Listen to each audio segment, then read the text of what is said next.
What's up, everybody? This week, Sarah and I talk about the games that launched an entire universe of bug catchers. Pokémon Red and Pokémon Blue. That and a whole lot more is to come, because Pika Pika Pika, Pika Pika Pika Pika, Pika Pika. Welcome to the show.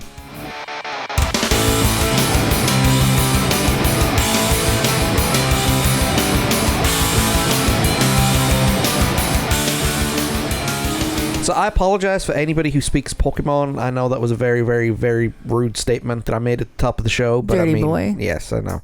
I just realized I also made a spelling mistake and all that, because instead of cutting and pasting, I wrote the word out like 12 times. So it says Pia. Oh my. Yes. Good morning, everybody. Good morning. Welcome to the slow. The slow, yes. This is one of those episodes where we're deciding to find time, make time, and in doing so, we're recording early. It's not too early. It's only 8:30 in the morning. I'm 3 sips into my coffee. I mean, I've only got 3 podcasts to edit and more video game stuff to record today. I've only got Shh. You know, tell us what you're working on. Okay. Super secret, remember? Oh yeah, but of social media, a lot of social media. Yeah, if you've noticed the last couple of weeks the uptake in social media that we've been putting out, you can thank this one over here, because she has been working night and day and night and twice on Sundays to get everything done, and it is much appreciated. Yes, well, you're most welcome. But I'm worth it, you know. Okay, L'Oreal, let's do this. Actually, I was going for I don't know. Anyway, so yeah, it's one of those mornings, everybody. It is one of those mornings. But you know what? Before we keep going, we mentioned our social media. Check us out on Facebook, Twitter, Tumblr, and Instagram. That's where you'll find all the latest new content. If you're on YouTube, check out bit.ly/bmnetwork-YouTube. Let me say that again. That's bit.ly/bmnetwork-YouTube. I always get those confused. Mm-hmm. And of course, if you're listening to this somewhere else, check us out on Apple Podcasts, Spotify, Podbean, iHeartRadio, Stitcher Radio, and TuneIn. That way you can get us on wherever you usually listen to podcasts. Well, there you go. And my voice is already starting to excuse me. Yeah, because the last 2 days I've recorded Are you gonna be able to do this? Yeah. Okay.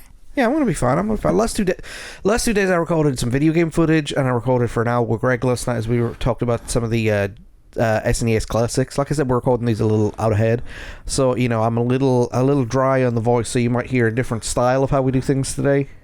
Because, we've already changed one thing at the beginning of the season. Let's change something halfway through. Of course. No. So I'm just a little dry this morning. So let me ask you a question. All right. We're going to dive right in. As you know, we're with Sarah today. Yes. Because, she's awesome. And she is the first person I thought of to do this episode because of one story that we're going to talk about at the end of the show. Right? Oh, no. You're going to make me humiliate myself. Not really. You're going to make her mad at me again. No. She'd have to listen for it to make her mad at us. Oh, them's fighting words. I'm just kidding if you are listening to this. I sound very, very radio-y today. Okay, so we're talking about the handheld classic, and it is a classic. And when I say classic, I don't just mean like in terms of timeline when it was released. I'm talking about an impact for everything. Right. It is a stone-cold awesomeness level of awesomeness. Mm-hmm. We're talking about the European and North American release of Pokémon Red and Blue. Yes. So if any of our Asian listeners, this is going to be slightly different to the version that you had, right? Which was actually Pocket Monsters Green and Red. And we'll get to that here in a few minutes. So, for those of you who don't know, this is an adventure role-playing game developed by Game Freak for the Nintendo. It was released on the Game Boy and Game Boy Color on the 20th of September 1998 in North America and the 5th of October 1998 in Europe. This game sold in excess of 31 million. Now, I have a question. Does that mean it sold 62 million copies? Or did they sell 15.5 million copies each? I think it's combined here. Well, then it's not the biggest selling game of all time. That's like saying Super Mario 1, 2, and 3 sold 60 million copies. Yeah, but it's the same game. Is it? Yes. Are you sure about that? Oh, Lord, here we go. No, there are differences in that. Yes, there's the two different Pokemon on each side. Oh, there's more than that. Oh, yeah. You can educate us here in a minute. Well, it's a really fun story how this came about, right? And how big it blew up so quickly. Mm-hmm. Because if this was released in 1998, right, Red and Blue, and it followed, and the first season of the anime, or the first 2 seasons of the anime followed this plot line, and the anime came out in like late 99. That's how quick we're talking about. Imagine, I don't know, imagine they made a Fortnite TV show. Actually, don't do that. Don't give them ideas. Please don't. But the idea of it came out that quickly, Right. So this is, this was developed by developer, and I apologize, Satoshi Tajiri. Mm-hmm. Oh, Tajiri, excuse me. I should know that. He was one of my favorite wrestlers. Mm-hmm. Yoshihiro Tajiri. Mm-hmm. He was a bug collector, right? He used to go around collecting all kinds of nasty bugs. Geeky doo. Yeah, and he lived in an area called Machida, Tokyo. Again, I apologize. Mm-hmm. But that area started to become more and more like city. So it started off as a country in the countryside, and then it became more and more city, kind of like where we live right now. Right. Not obviously not on the same scale, but you get the idea. And so he was noticing, right, that video games were becoming popular because, he worked for Nintendo. Mm-hmm. And he was childhood friends with the great and awesome and the godfather of Nintendo, Shigeru Miyamoto. They were childhood friends. Yes. That's how he got the job at Nintendo. And I don't mean that as derogatory to his ability. I mean, look, we all got at some point in our lives, we all got a job we were good at because we knew somebody who worked at that company. Right. So, popularity of the games and the Game Boy at the time, he wanted to develop like a bug collecting game. Mm-hmm. And he was fascinated by the Game Boy's ability to connect to another Game Boy. Right. So he wanted the idea of creating 2 games, or maybe 3 games, or 4 games, that you could catch bugs and trade them with your friends. Right. And, both he and Miyamoto thought that was a great idea, and as it was. Not only that, we could double the sales in this. That we could. Yeah. And in the end, 150 of these bugs were created. Mm-hmm. Only, however, 137 appeared on each cartridge. Dun, dun, dun. That's what I'm saying. They're not the same game. You changed 13 things. That's 10% of the game. Mm-hmm. They're 2 different games. Mm-hmm. But anyway, I digress.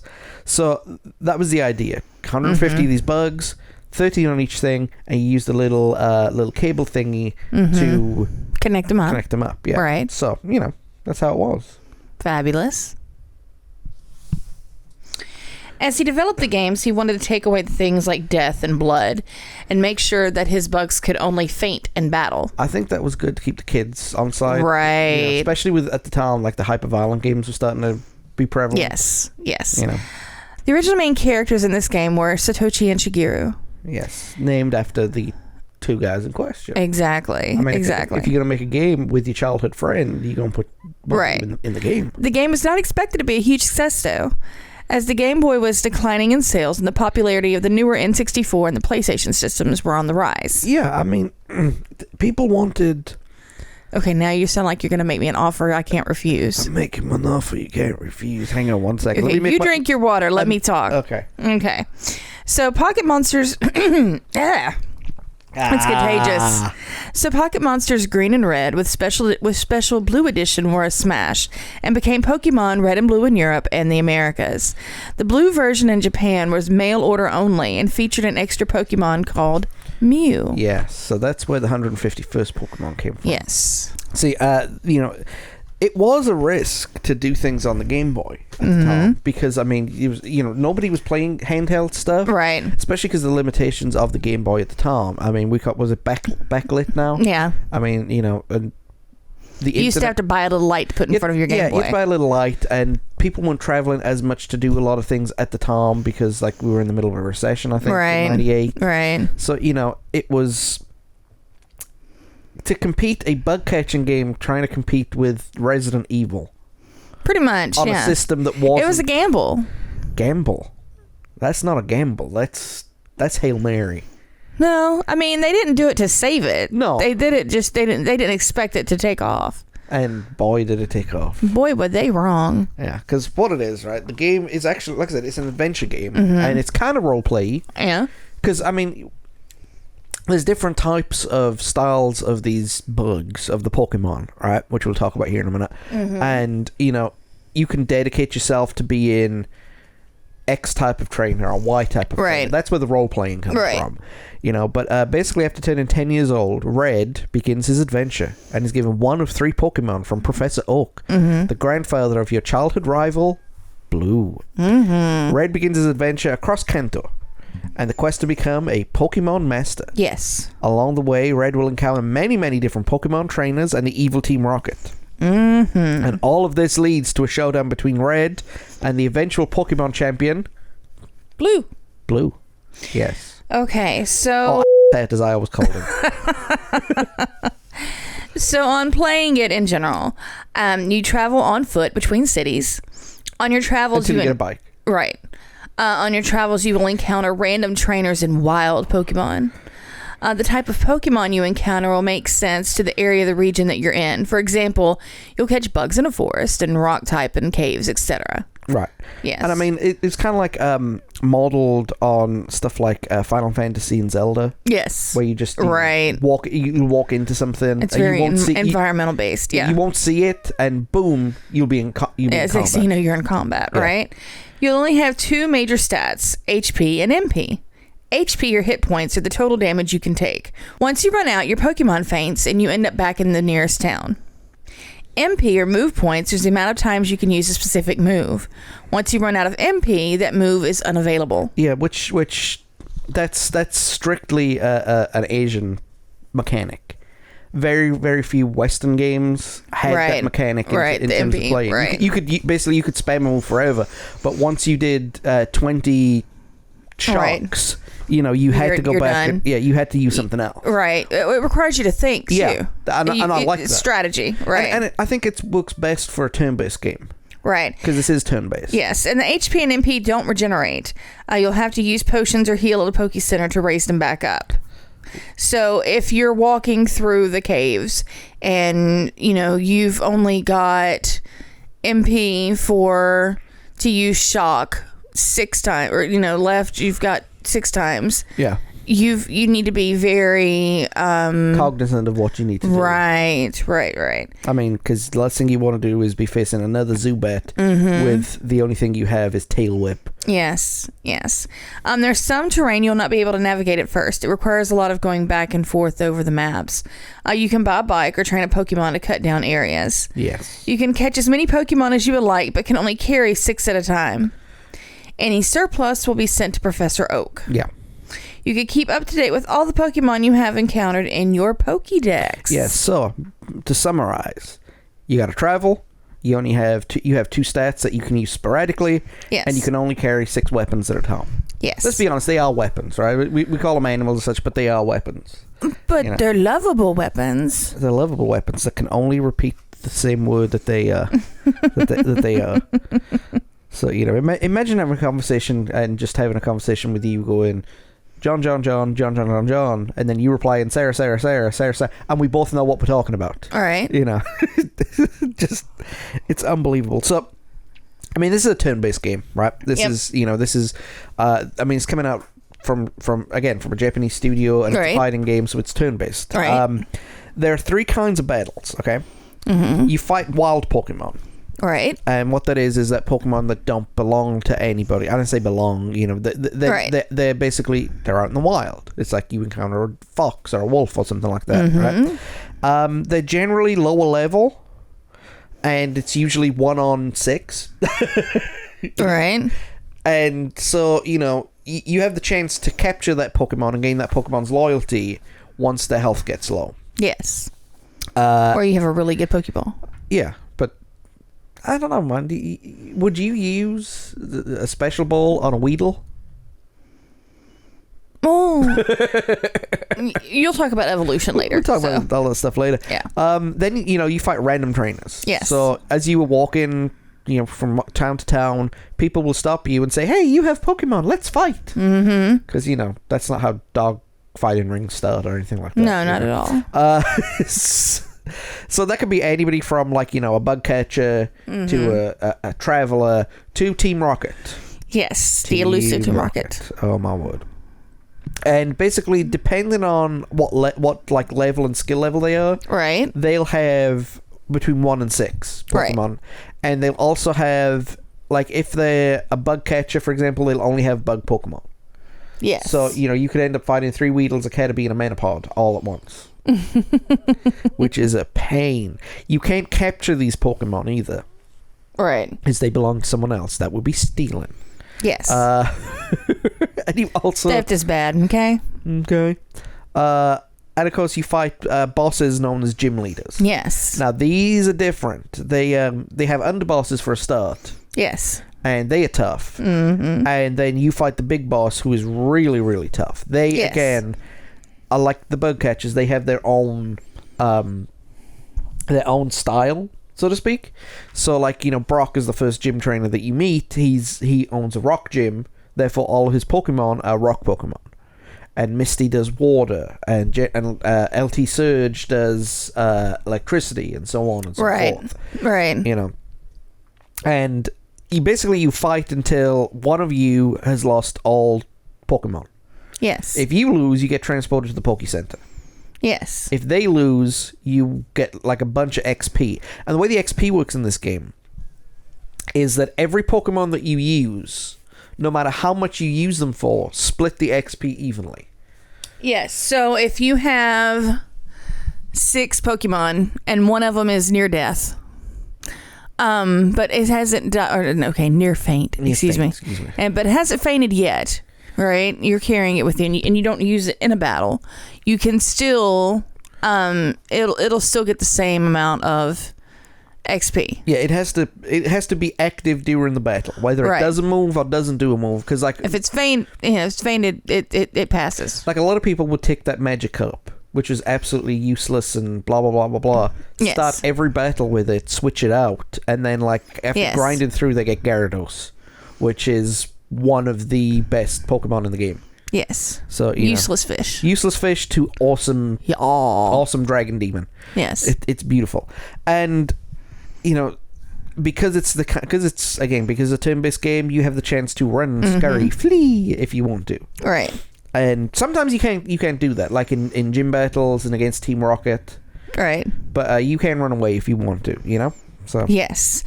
But once you leave the Viridian Forest, each town will have a similar makeup. Yeah. Houses and important buildings are pretty much the same across the different areas.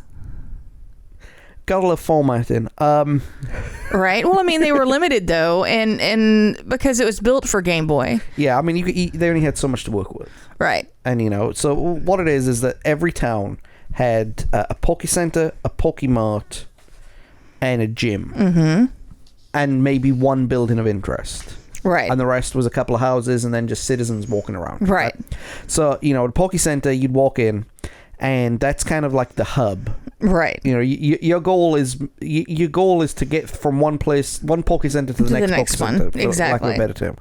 And that's why you rest, you heal it for free. That completely repowers everything. Your HP, your MP, your paralyze, any effects that any nerfs that are on your Pokemon, it'll clean them up, so on and so forth. Just basically gives you a clean straight. Right. There's also a computer in there that you can trade Pokemon and kind of rate your Pokedex, because one of the goals of this game is to get all 137 gotta Pokemon. catch them all. Yeah.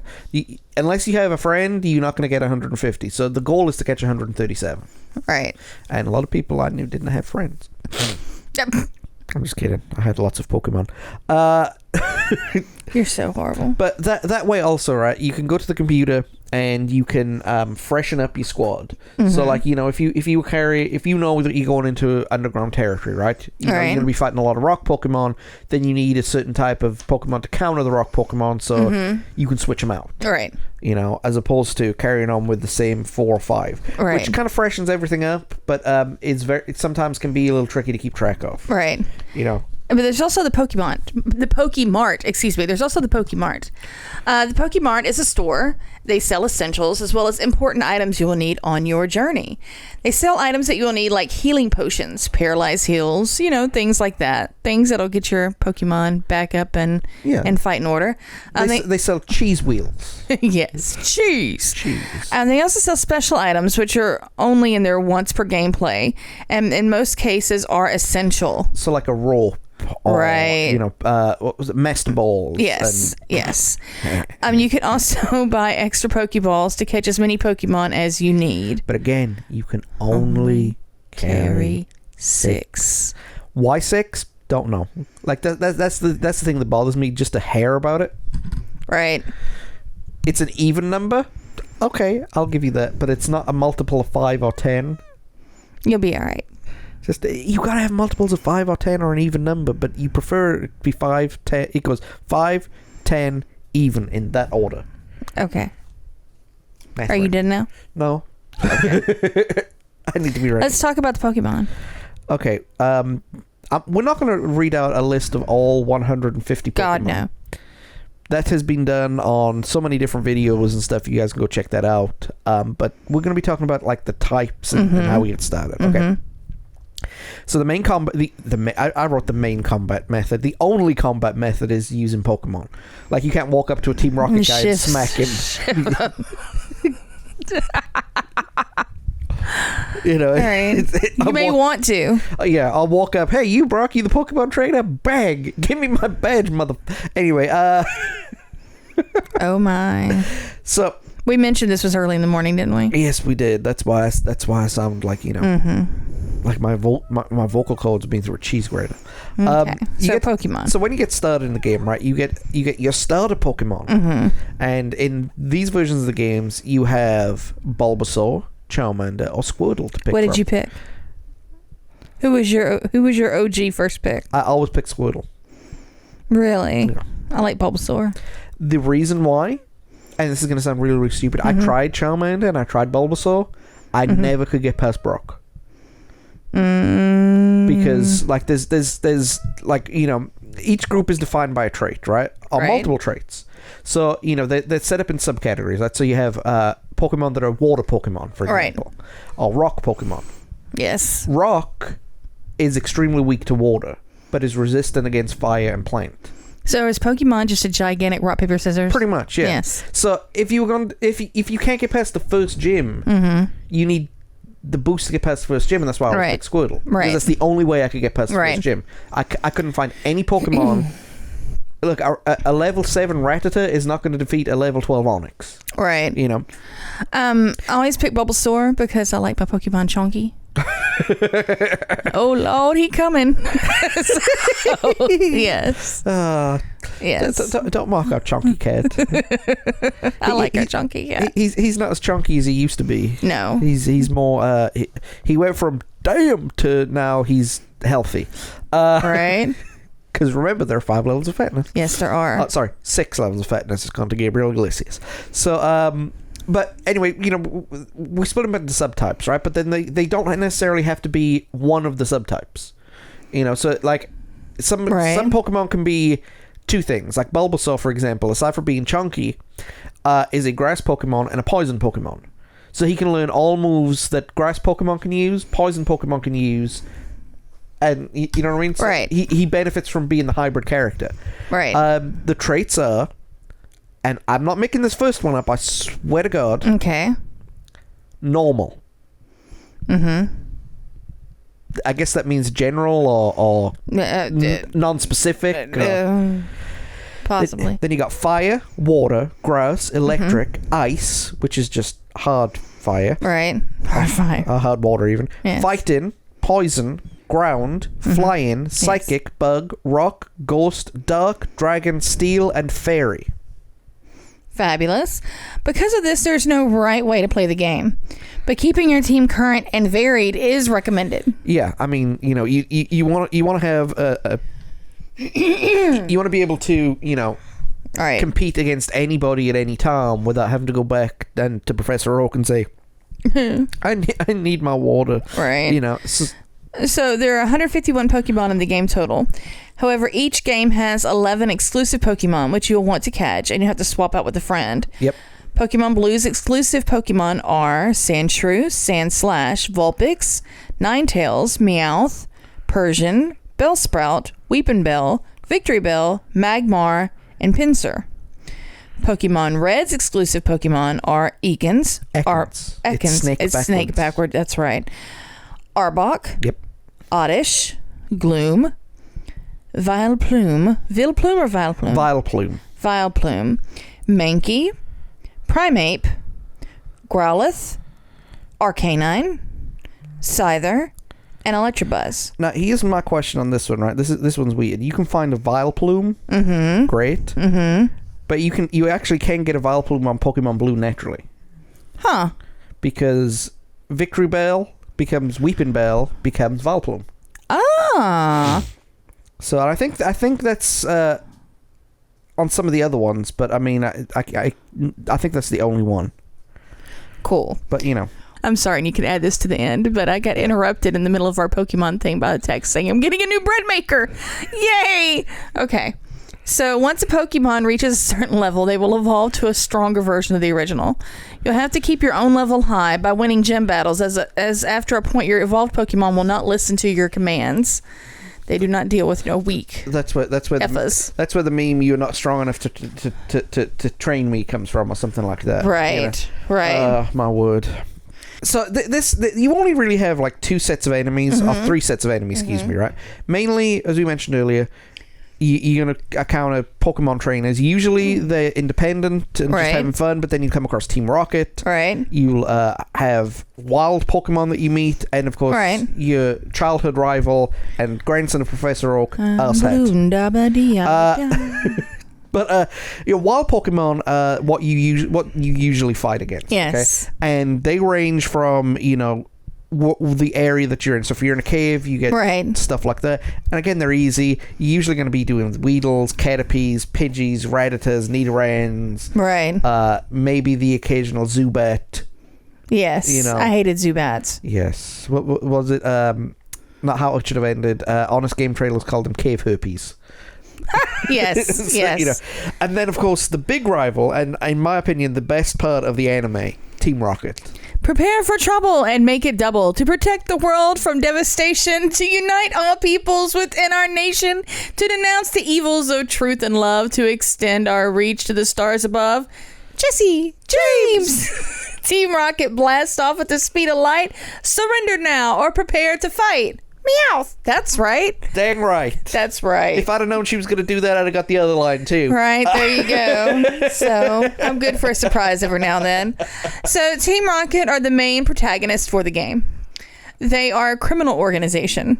So if that's your jam, then, whatever. So basically, they made the Yakuza for animals. Yes. Oh, my word. So they're looking to illegally capture, train, sell, and or battle Pokemon for profit. Oh, so it's an animal trafficking ring. Yes. They're going to make you an offer you cannot refuse. They're also looking to find and revive all rare and legendary Pokemon.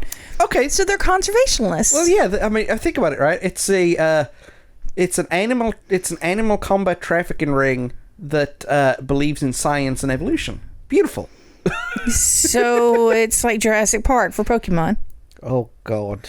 Yes. There's literally 5 movies as to why that's not a good idea. That's right. But you'll encounter Jesse and James and Meowth. And everyone else. In caves in between cities. Their main boss, Giovanni, is the final gym trainer in Viridian City. Okay, let me stop you right there for a minute, right? Hit me. The two biggest pop culture, at least. Yes. The two biggest crime syndicates. Yes. In Western pop culture, it's Mafia. In Eastern pop culture, it's Yakuza. Right.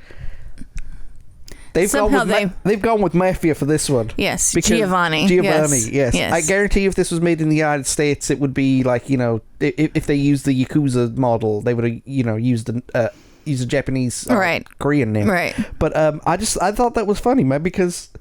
Maybe they watched The Sopranos. Well, this was pre-Sopranos. It's 98. Sopranos was 99, which, by the way... Even though the majority of the episodes were in the 2000s. Oh, we're doing it. It's coming on here because it counts. Oh, yeah. We woke up this morning. Yeah. I actually saw those live. Oh, yeah? Alabama 3. Yes. Do you know how many members of Alabama 3 there are? 5. 9. 9? Yes. Fabulous. So it's worse naming than Ben Folds 5. Because Ben Folds 5, there was 3. Alabama 3, there's 9. Well, it's not as bad as a Polyphonic Spree. Polyphonic Spree's got their own 20-man choir. Yeah. Which is awesome. Yes. Did you know that there was a disc that was right? We'll get back to this in a minute, but you mentioned that they released their first album at the beginning stages of, and in the special remastered edition, it came with a DVD of a gig that they did at London Apollo, or London, Hammersmith Apollo. Do you know that they got a special guest member of the choir that night? Jarvis. Of course they did. Of course they did. So, yeah. Anyway, back to Pokemon. Slight sidebar. Only we would go from Pokemon to the Polyphonic Spree. To Jarvis Cocker. Well, it all linked This up. is a 90s podcast. I mean, this all linked up. Yes. It started with The Sopranos. Yes. 6 degrees of separation. Yes. Woohoo! We're good at that. I know, very good at that. So, Okay. the main, your main rival is Ted. Okay. Ted. And I'll explain where we're coming with that here in a minute, right? Basically, the character in the lore or the canon is called Blue. Blue is your childhood rival, right? You've known each other for years and years and years, and he's incidentally your first battle in the game. Yes. So whichever one of the starter Pokemon you pick up, he will pick the one that is strongest against you. Right. Fight you. Right. And then it's up to you to kind of... Because he's a heifer like that. Yeah, because he is. He's always like 2 or 3 levels above you, and will always like show up in the game at random points and challenge you to fight. Yes. You either need more powerful Pokemon to beat him, or you need to be a good strategist. Right. Eventually, he will do the same. He will do the same stuff as you do, and he will beat Giovanni, which is weird, because he's supposed to be the main boss of the game. But I think there's some pay to play going on there. Yeah. So anyway, to cut a long story short, Blue ends up to be the Pokemon master of the universe, right? Right. So basically, the reason I call him Tet. He's your rival. Yes. He's a guy you hate. Yes. The game gives you the opportunity to name him at the beginning of the game. So, what are you going to call your rival? Tet. Yes. Why? Because he's an Tet. Yes. And he's so smug and... Is that what you named him? Tet? Yes. Yes. And if I ever do a playthrough of the 90s game around this stuff... That's what he'll be called there too. Actually, no, I can't because anyway, I'll call him Butthead at that point. Butthead. Yes. Not Butthead, but Butthead. Butthead. Okay. Butthead is legally. Oh, for God's sake! Okay. Let's talk about the difficulty. This game is an RPG and scales up the further you go along it. So the better you get, the harder the game gets. Yes, there's no like formal difficulty. It's not set it in. The way you make it difficult is you go. I'm going to take Bulbasaur against Brock first time out. Right. So the other traditional thing on these kind of games is the soundtrack. Yes. And believe it or not, this was not done by Koji Kondo. Really? I mean, the godfather of Nintendo music. Right. This was done by a composer called Junichi Masuda, excuse me. I got the U and the S mixed around because I'm blind as a bat these days. No, this was done... Like using this guy developed a special program, right? Right. And he would record all of his music on the Commodore Amiga.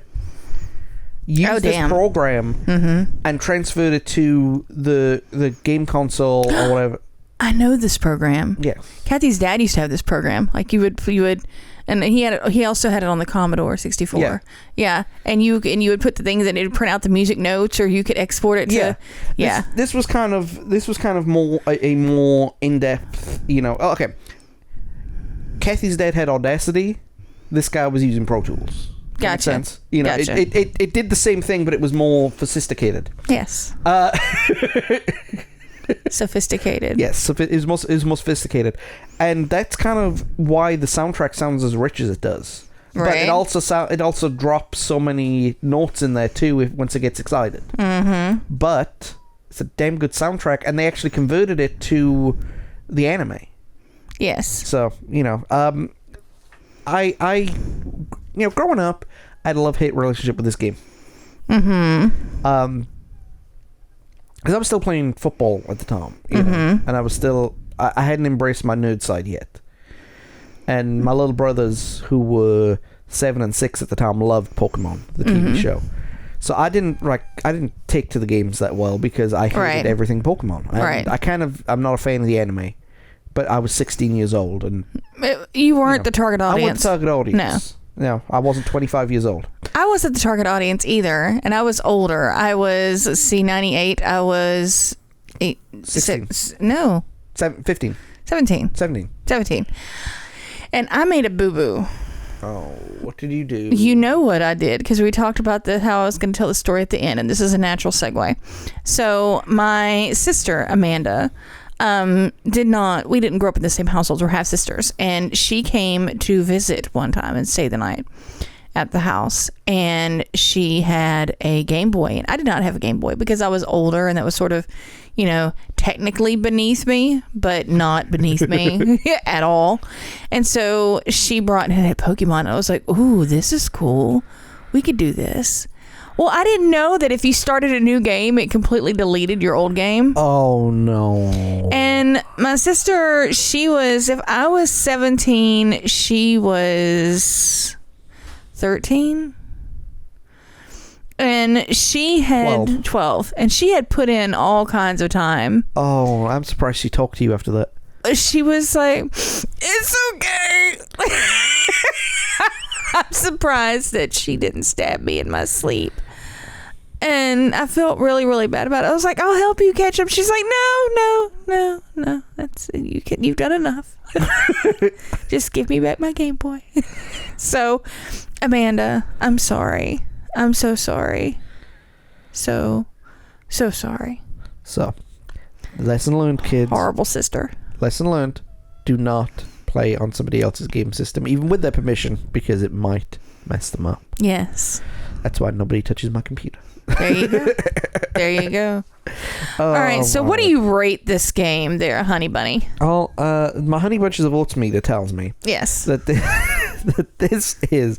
Look, I'm not going to lie. I thought it does get a little bit repetitive after a while, but this is still an excellent, excellent game. This is a 9 out of 10 game if I've ever seen one. Yes. At least. I mean, good lord, this changed the world. Yes, I'll agree with that, and the only reason I'm not giving it a 10 out of 10 is because of the limitations of the console at the time. Yeah, and the fact that you could only save one game. Yes. Yes. Well, you got to think about it, right? Very few things change the world, right? That embrace pop culture to begin with. They could at least have put a warning that if you start a new game, it will delete the old one. I know, but. I'm still sore. It was Nintendo. And the way the game was made up was the fact that if you wouldn't have your friends or family play with you, your friends or family would have a Game Boy to play with you. Yes. Know? Well, again, they assumed that my broke ass had my own Game Boy, and that I wasn't stealing my sister's while she was asleep and destroying her Pokemon. But I mean, right? But all joking aside, seriously, I mean, this did change the world. It became a cultural phenomenon. There have been 8 games. Yes. And each game introduces new Pokemon. Yes. As of recording, like this started out with 150, then 151. Mm-hmm. Now, as of time of recording, and this number might even have changed if they've announced a new game. Mm-hmm. There are 894 Pokemon in this universe. You know, there's a cross-stitch pattern for every generation. No, ma'am. No. No. Wait. I can't. Oh no, you can try it if you want to. I'm just it's one of those things of too many, too big. Mm-hmm. Right. Go ahead. One of the other things that did, of course, we mentioned several times, is the anime series. Mm-hmm. And it kind of these two games had a kind of symbiotic relationship. And what I mean by that is the first 2 or 3 seasons of the anime is based off of these games, right? And then it kind of develops from there, and they kind of want the following seasons in the same style. Yes, I mean, the original Indigo League uses everything in here, and it's the same story, except of course you don't become Pokemon Master in the series. or your character doesn't. And your character makes Anakin Skywalker look like a he is. But then again, he's 10. Can you imagine packing off one of our 10-year-olds, patting them on the butt, giving them $20 and saying, okay, go play with the wild animals? No. No. No, not our children. No. There have been 23 different seasons of anime. Fabulous. And 22 movies. Oh, wow. Including the fantastic Detective Pikachu. Yes. Which we haven't seen yet. The kids have seen it. The kids have seen it. The kids loved it. There you go. We might like it. They even conned Tara into seeing it, our 19-year-old. And at first she was like, I don't want to go. And then she went and she was like, oh, this was the best thing ever. But she was 17 at the time. So. Yeah, but still. She was like, oh, it's the best thing ever. And I mean, the reason I said, but the reason I've said this has changed the world, Pokemon Go encouraged everybody to go out walking. Yes. Comic conventions, people go dressed as Pokemon or Pokemon trainers. Yes. This kind of, the furries are more back out, and hey, if you're furry, God bless you, not my bad. Right. You know, it became pop culture icon. Everybody knows who Pikachu is. Everybody knows who Pikachu is. Yes. And that's how you can tell it's crossed over, when you can get a grizzled old grandpa with tobacco juice flowing down his chin. Ew. You're so nasty. Is that Pikachu? You know, so I love Team Rocket. Yes. The greatest henchmen in the history of henchmen. Yes. Because they're oblivious to how bad they really are. Right. As most henchmen are.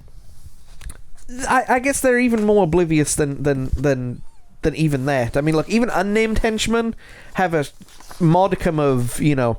Right. They are just... just completely and utterly... Yeah, just they have not got a clue what's going on, and God bless them for that. You know, so that to me gives me an idea about where to go with Pokemon in the future. Oh, yeah? Yeah, maybe.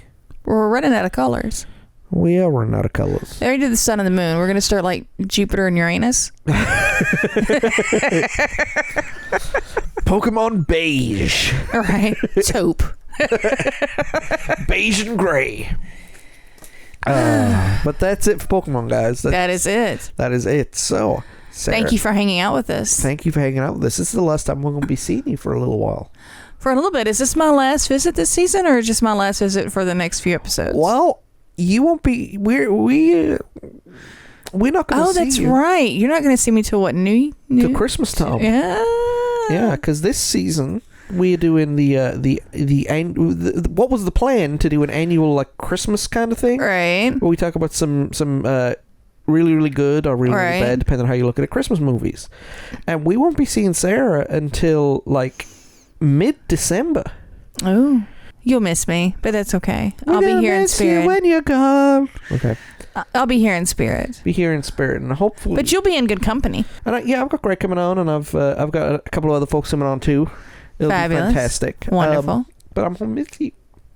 Well, in case something happens, if something happens, I might randomly jump in on a sporadic episode and say, "Hey, what's up? What's going on? What's it right? You miss me. How's your mama name? All right. Well, thank you for having me. Yes, and I've got a few more things that I'm going to talk about because... Well, actually, I'm not. We're recording this way before that, but that's not the point. All right, we're going to jump off here. I'll be back here in a couple of minutes.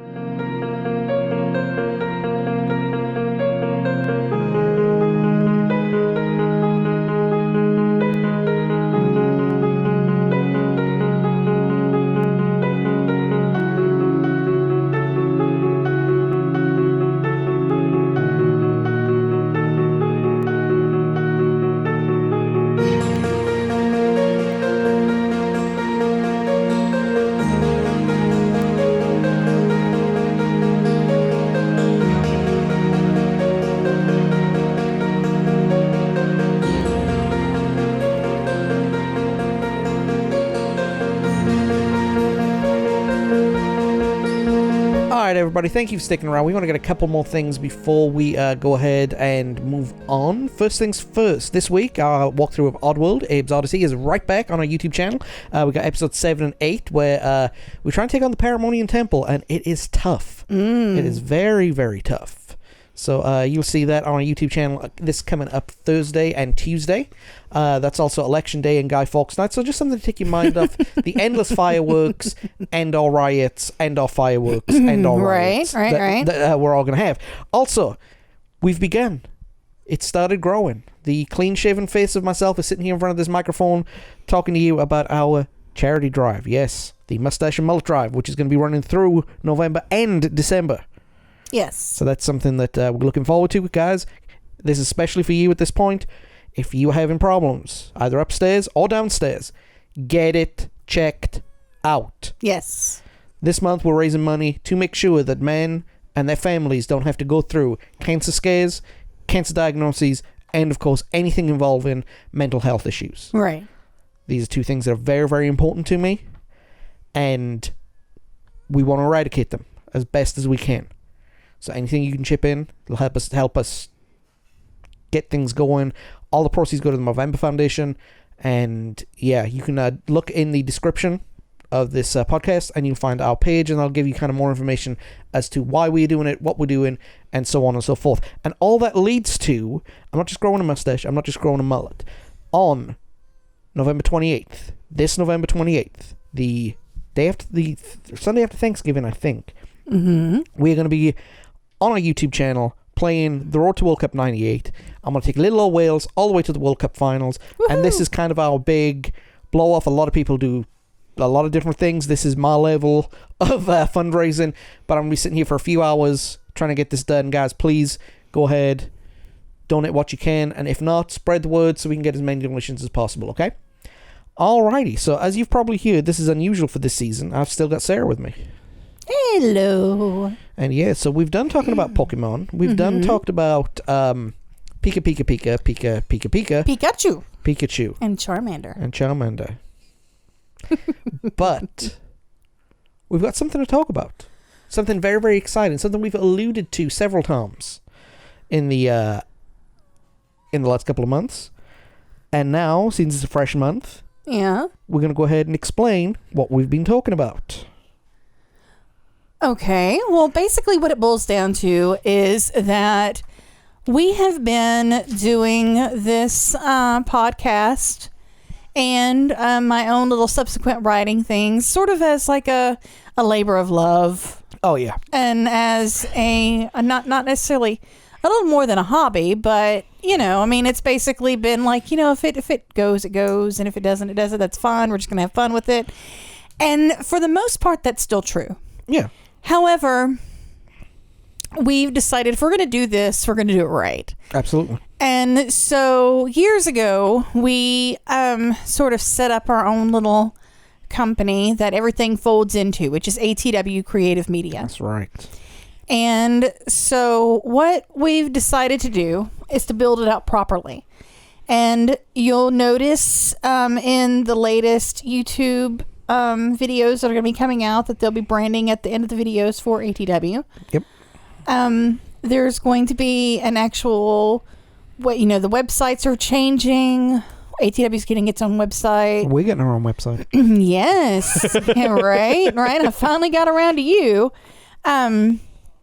So because maybe and the 90s podcasts are going to exist not just in a blog that doesn't get updated that much, but it's going to exist. It's got a website. It's got a social media planned throughout the end of next year through 2021. I know. So, right.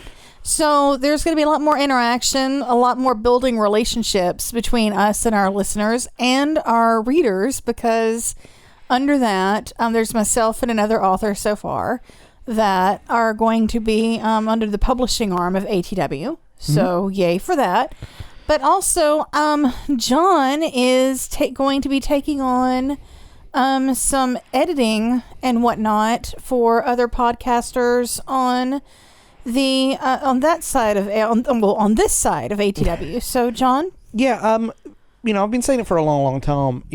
While this is a labor of love and everything like that, the hardest thing for me to do is the research. Yes. The actual sitting down and talking about it and then putting the episodes together is actually the fun part of the job.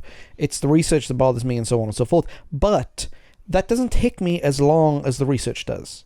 Right. Like, I can usually knock out us talking and editing everything together in about 3 or 4 hours. All right. Doesn't take that long. So if you guys out there, you're interested in starting your own podcast, or you have a podcast and you were sick and tired of editing, or both, or somewhere in between, we're looking. We're going ahead and looking for our to offer our services to you guys.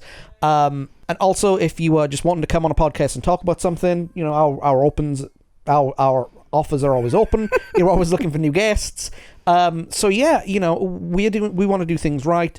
We want to go ahead and expand and also show you what we can do when we're given the opportunity. Right. Okay. And news about this and further information will be found both in the social media and the websites for both the 90s podcast, Because Maybe, and on the ATW site itself over the next few weeks and in the upcoming, especially after the first of the year. Yeah. So, but this is something that we're going to grow into gradually. Yep.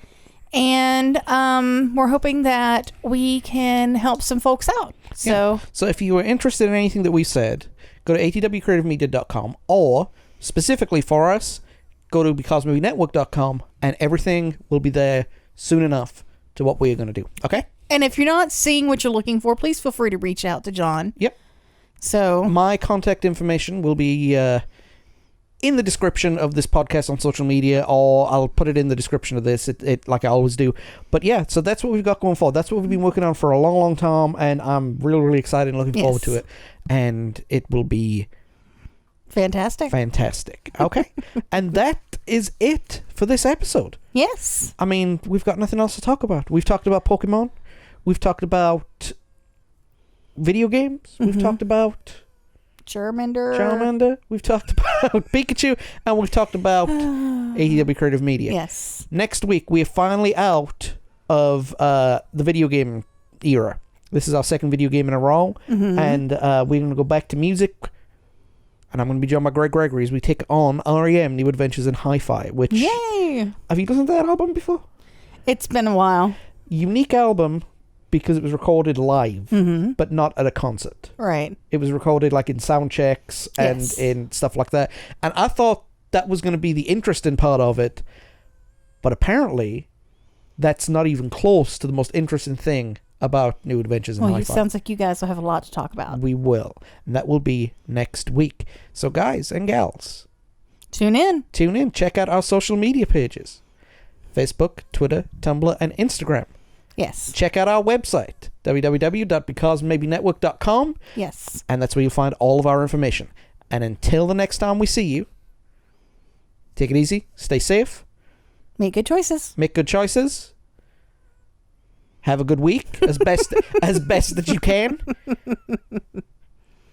And if you are religious, superstitious, or whatever, say a prayer that everybody doesn't lose their mind this week. Woohoo! And we'll see you next time. Bye.